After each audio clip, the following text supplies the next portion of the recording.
بسم اللہ الرحمن الرحیم۔ سلطان ایوبی نے سوڈان کے محاذ سے آنے والے قاصد کمانڈر کو بہت سی ہدایات دی اور رخصت کر دیا۔ اس کے گھوڑے کے قدموں کی آواز ابھی سنائی دے رہی تھی کہ زاہدان خیمے میں داخل ہوا اور کہا کہ قاہرہ سے ایک قاصد آیا ہے۔ سلطان ایوبی نے اسے اندر بلا لیا۔ وہ انٹیلیجنس کا عہدے دار تھا۔ وہ مصر کے اندرونی حالات کے متعلق حوصلہ شکن خبر لایا تھا۔ اس نے بتایا کہ وہاں دشمن کی تخریب کاری بڑھتی جا رہی ہے۔ علی بن سفیان اپنے پورے محکمے کے ساتھ شب و روز مصروف رہتا ہے، لیکن حالات ایسے ہو گئے ہیں کہ فوجی بغاوت کا خطرہ پیدا ہو گیا ہے۔ سلطان ایوبی کے چہرے کا رنگ ایک بار تو اڑ ہی گیا۔ اگر صرف مصر کا غم ہوتا تو وہ پرواہ نہ کرتا۔ اس نے مصر کو بڑے ہی خطرناک حالات سے بھی بچایا تھا۔ صلیبیوں اور فاطمیوں کی تحریب کاری کی بڑی ہی کاری ضربیں بیکار کی تھی۔ سمندر کی طرف سے صلیبیوں کا بڑا ہی شدید حملہ روکا تھا اور خلیفہ تک کو معزول کر کے نتائج کا سامنا دلیری اور کامیابی سے کیا تھا۔ مگر اب کرک کو محاصرے میں لے کر وہ وہاں پاپ جولا ہو گیا تھا۔ وہاں سے اس کی غیر حاضری میدان جنگ کا پانسا اس کے خلاف پلٹ سکتی تھی۔ کرک کے محاصرے کے علاوہ اس نے قلعے کے باہر صلیبیوں کی فوج کو گھیرے میں لے رکھا تھا۔ یہ فوج گھیرا توڑنے کی کوشش میں حملے پہ حملہ کیے جا رہی تھی اور وہاں خون ریز جنگ لڑی جا رہی تھی۔ سلطان ایوبی اپنے خصوصی چالوں سے دشمن کے لیے آفت بنا ہوا تھا۔ ایسی جنگ اس کی نگرانی کے بغیر نہیں لڑی جا سکتی تھی۔ ادھر سوڈان کی صورتحال نے بھی مصر کو خطرے میں ڈال دیا تھا۔ یہ ایک اضافی مسئلہ پیدا ہو گیا تھا۔ سلطان ایوبی کو یہ خطرہ نظر آ رہا تھا کہ تقی الدین نے بھاگنے کے انداز سے پسپائی کی تو دشمن کی فوج اس کی فوج کو وہیں ختم کر دے گی اور سیدھی مصر میں داخل ہو جائے گی۔ مصر میں جو فوج تھی وہ حملہ روکنے کے لیے کافی نہیں تھی۔ ادھر کرک کے محاصرے کی کامیابی یا جلدی کامیابی مخدوش نظر آ رہی تھی۔ دونوں محاذوں کی کیفیت میں مصر میں بغاوت کے خطرے کی خبر ایسی چوٹ تھی جس نے سلطان صلاح الدین ایوبی کے پاؤں ہلا دیے۔ وہ کچھ دیر سر جھکائے ہوئے خیمے میں ٹہلتا رہا، پھر اس نے کہا کہ میں صلیبیوں کی تمام تر فوج کا مقابلہ کر سکتا ہوں، اس فوج کا بھی جو انہوں نے یورپ میں جمع کر رکھی ہے، مگر میری قوم کے یہ چند ایک غدار مجھے شکست دے رہے ہیں۔ کفار کے یہ ہواری اپنے آپ کو مسلمان کیوں کہلاتے ہیں؟ وہ غالباً جانتے ہیں کہ انہوں نے مذہب تبدیل کر لیا تو عیسائی انہیں یہ کہہ کر دھتکار دیں گے کہ تم غدار ہو، ایمان فروش ہو، اپنے مذہب میں رہو، ہم سے اجرت لو اور اپنی قوم سے غداری کرو۔ وہ خاموش ہو گیا۔ اس کے خیمے میں جو افراد تھے وہ بھی خاموش تھے۔ سلطان ایوبی نے سب کو باری باری دیکھا اور کہا، خدا ہم سے بڑا ہی سخت امتحان لینا چاہتا ہے۔ اگر ہم ثابت قدم رہے تو ہم خدا کے حضور سرخرو ہوں گے۔ اس نے اپنے ساتھیوں کا حوصلہ بڑھانے کے لیے یہ بات کہہ دی، لیکن اس کا چہرہ بتا رہا تھا کہ اس پر گھبراہٹ طاری ہے جسے وہ چھپانے کی کوشش کر رہا ہے۔ سلطان صلاح الدین ایوبی کو اتنا ہی بتایا گیا تھا کہ مصر میں بغاوت کا خطرہ ہے اور صلیبیوں کی تخریب کاری بڑھتی جا رہی ہے۔ اسے تفصیلات نہیں بتائی گئی تھیں۔ تفصیلات بڑی ہی خوفناک تھیں۔ اس کی غیر حاضری سے فائدہ اٹھاتے ہوئے مسلمان حکام میں سے 3-4 صلیبیوں کے ہاتھوں میں کھیل رہے تھے۔ سلطان ایوبی کے بھائی تقی الدین نے سوڈان پر حملہ کیا تو چند دن بعد اس نے رسد مانگی۔ قاصد نے کہا تھا کہ زیادہ سے زیادہ رسد فوراً بھیج دی جائے، مگر 2 روز تک کوئی انتظام نہ کیا گیا۔ جو حکم رسد کی فراہمی اور ترسیل کا ذمہ دار تھا اس سے باز پرس ہوئی تو اس نے یہ اعتراض کیا کہ بیک وقت 2 محاذ کھول دیے گئے ہیں، 2 محاذوں کو رسد کہاں سے دی جا سکتی ہے؟ ایک یہ طریقہ ہے کہ مصر میں جو فوج ہے اسے بھوکا رکھا جائے، بازار سے سارا اناج اٹھا کر قاہرے کے باشندوں کے لیے قحط پیدا کیا جائے اور محاذوں کا پیٹ بھرا جائے۔ یہ ایک اعلیٰ رتبے کا حاکم تھا، مسلمان تھا اور سلطان صلاح الدین ایوبی کے مصاحبوں میں سے بھی تھا۔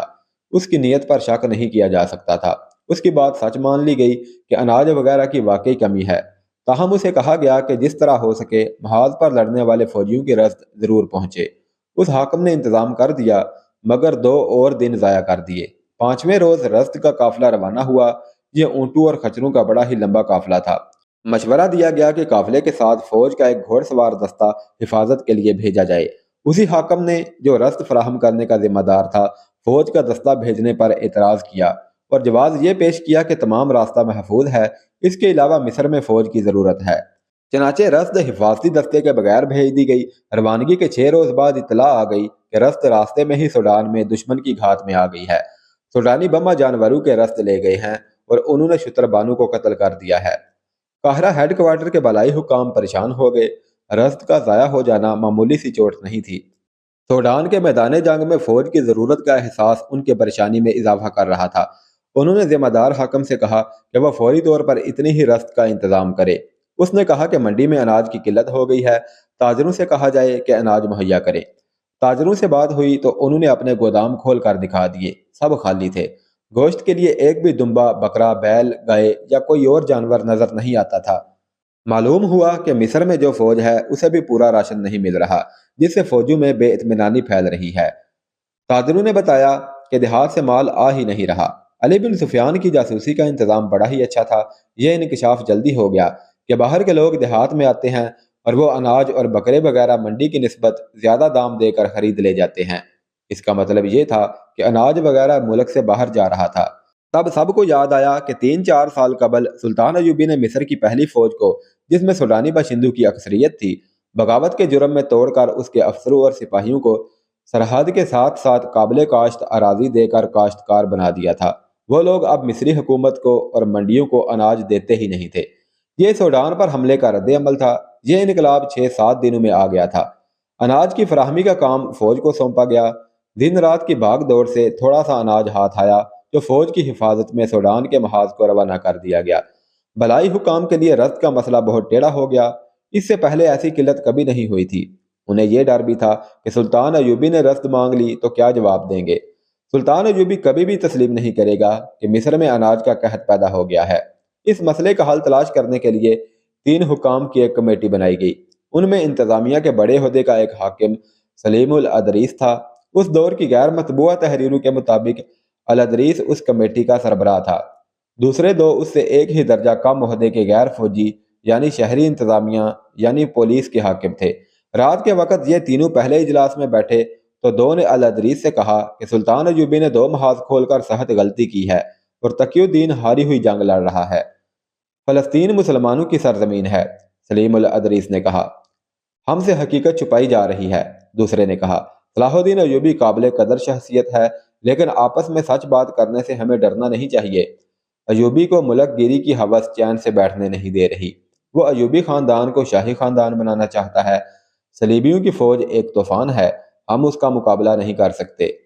اگر صلیبی ہمارے دشمن ہوتے تو وہ فلسطین کے بجائے مصر پر قبضہ کرتے۔ ان کے پاس اتنی زیادہ فوج ہے کہ ہماری اس چھوٹی سی فوج کو اب تک کچل چکے ہوتے۔ وہ ہمارے نہیں صلاح الدین ایوبی کے دشمن ہیں۔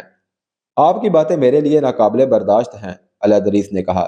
بہتر ہے کہ ہم جس مقصد کے لیے اکٹھے ہوئے ہیں اس کے متعلق بات کریں۔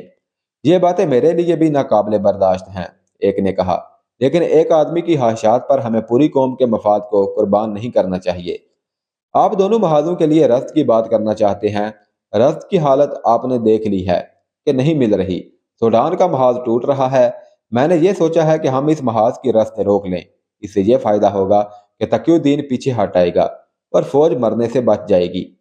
یہ بھی تو ہو سکتا ہے کہ ہم رست نہ بھیجیں تو تقی الدین مجبوری کے عالم میں گھیرے میں آ جائے، الادریس نے کہا۔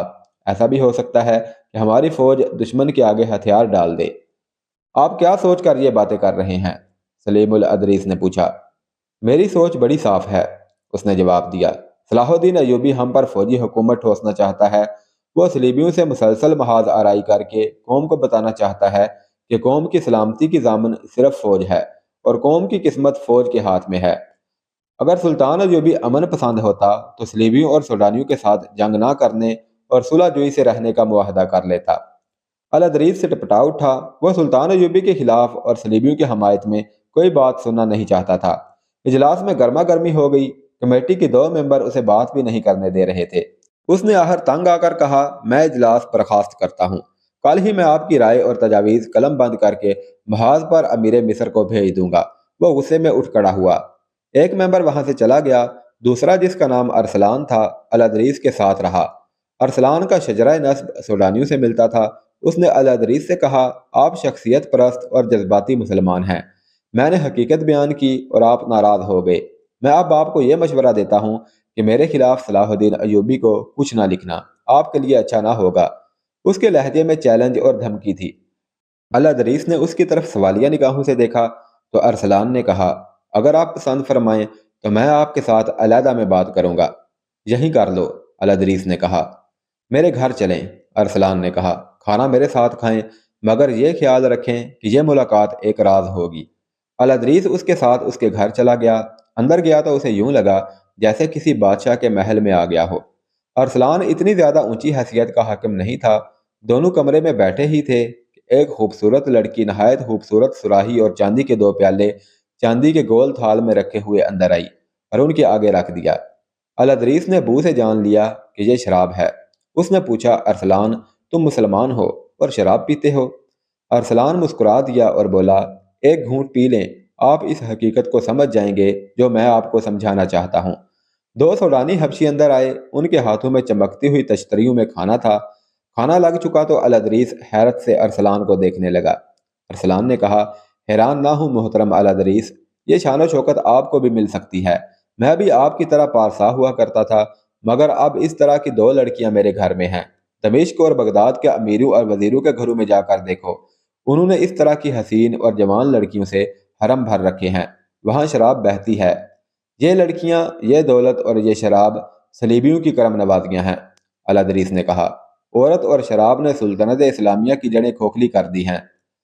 آپ صلاح الدین ایوبی کے الفاظ میں باتیں کرتے ہیں۔ ارسلان نے کہا، یہی آپ کی بد نصیبی ہے۔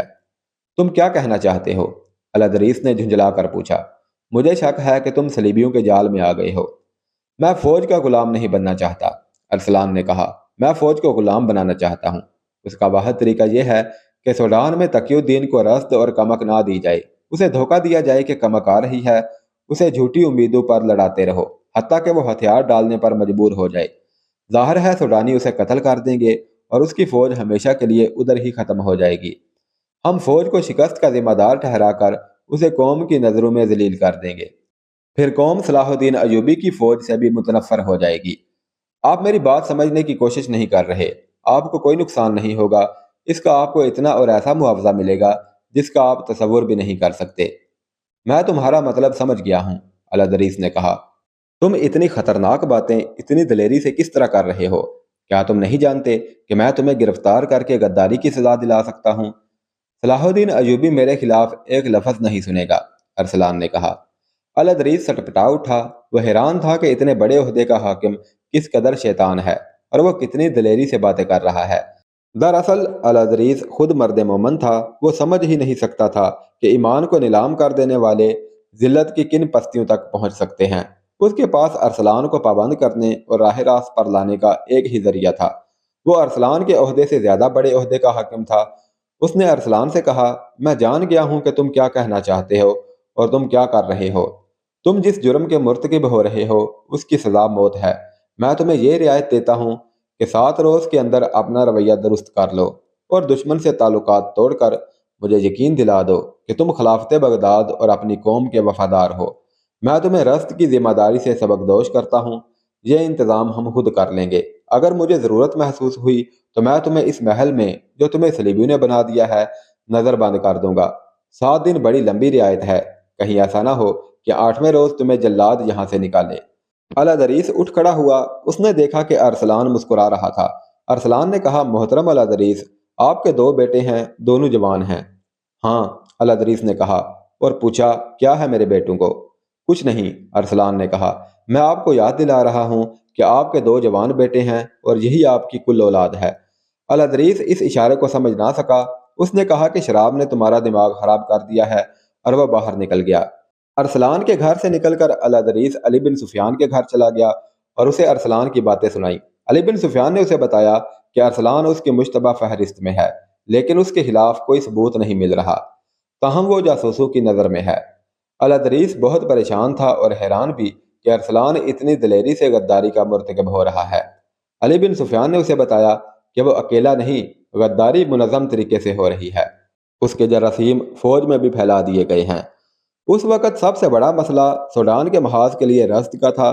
الادریس نے اسے بتایا کہ اس نے ارسلان کو اس ذمہ داری سے سبکدوش کر دیا ہے اور رزق کا انتظام اب خود کرنا ہے۔ علی بن سفیان نے اسے بتایا کہ ایک سازش کے تحت دیہات سے اناج اور بکرے وغیرہ سرحد سے باہر بھجوائے جا رہے ہیں۔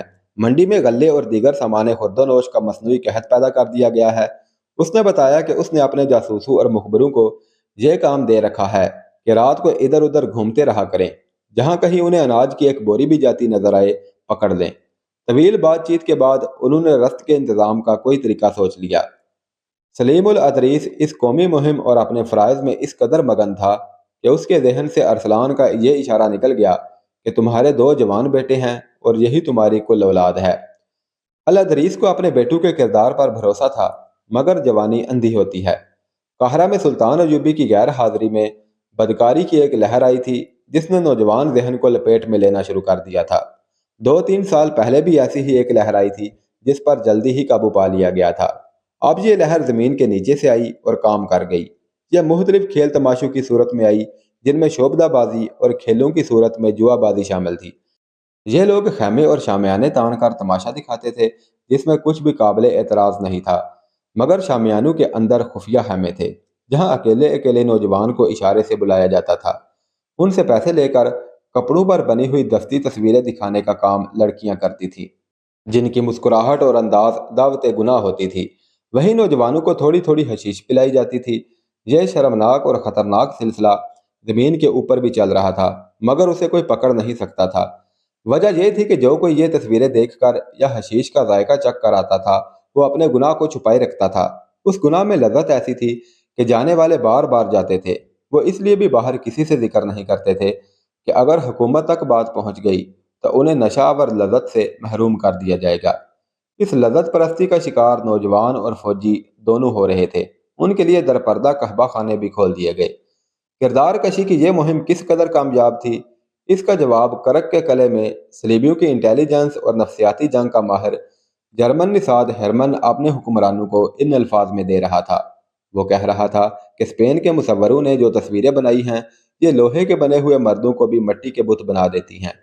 اس نے ایک مرد اور ایک عورت کی ایک فحش تصویر حاضرین کو دکھائی۔ یہ بڑے سائز کی تصویر تھی جو برش سے دلکش رنگوں میں بنائی گئی تھی۔ صلیبی حکمرانوں نے تصویر دیکھ کر ایک دوسرے کے ساتھ ننگے مذاق شروع کر دیے۔ ہرمن نے کہا کہ میں نے ایسی بے شمار تصویریں بنوا کر مصر کے بڑے بڑے شہروں میں ان کی خفیہ نمائش کا انتظام کر دیا ہے۔ وہاں سے ہماری کامیابی کی اطلاعیں آ رہی ہیں۔ میں نے قاہرہ کی نوجوان نسل میں حیوانی جذبہ بھڑکا دیا ہے۔ یہ ایسا طاقتور جذبہ ہے جو مشتعل ہو جائے تو انسانی جذبوں کو، جن میں قومی جذبہ خاص طور پر شامل ہے، تباہ کر دیتا ہے۔ ان تصویروں نے مصر میں مقیم مسلمان فوج کو ذہنی اور اخلاقی لحاظ سے بیکار کرنا شروع کر دیا ہے۔ ان تصویروں کی لذت نشہ بھی مانگتی ہے، میں نے اس کا بھی انتظام کر دیا ہے۔ میرے تحریب کاروں اور جاسوسوں کے گروہ نے صحرائی لڑکیوں کی پوری فوج قاہرہ اور دوسرے قصبوں میں داخل کر دی ہے۔ یہ لڑکیاں دیمک کی طرح صلاح الدین ایوبی کی قوم اور فوج کو کھا رہی ہیں۔ وہ وجوہات کچھ اور تھیں جب میری مہم قاہرہ میں پکڑی گئی تھی۔ اب میں نے کچھ اور طریقے آزمائے ہیں جو کامیاب ہو رہے ہیں۔ اب وہاں کے مسلمان خود میری مہم کی حفاظت کریں گے اور اسے تقویت دیں گے۔ وہ اس ذہنی عیاشی کے عادی ہو گئے ہیں۔ تھوڑے ہی عرصے بعد میں ان کے ذہنوں میں ان کی اپنی ہی قوم اور اپنے ہی ملک کے خلاف زہر بھرنا شروع کر دوں گا۔ صلاح الدین ایوبی بہت ہوشیار آدمی ہے، حاضرین میں سے کسی نے کہا۔ وہ جو ہی مصر پہنچا تمہاری اس مہم کو جڑ سے اکھاڑ دے گا۔ اگر وہ مصر پہنچا تو نا، ہرمن نے کہا۔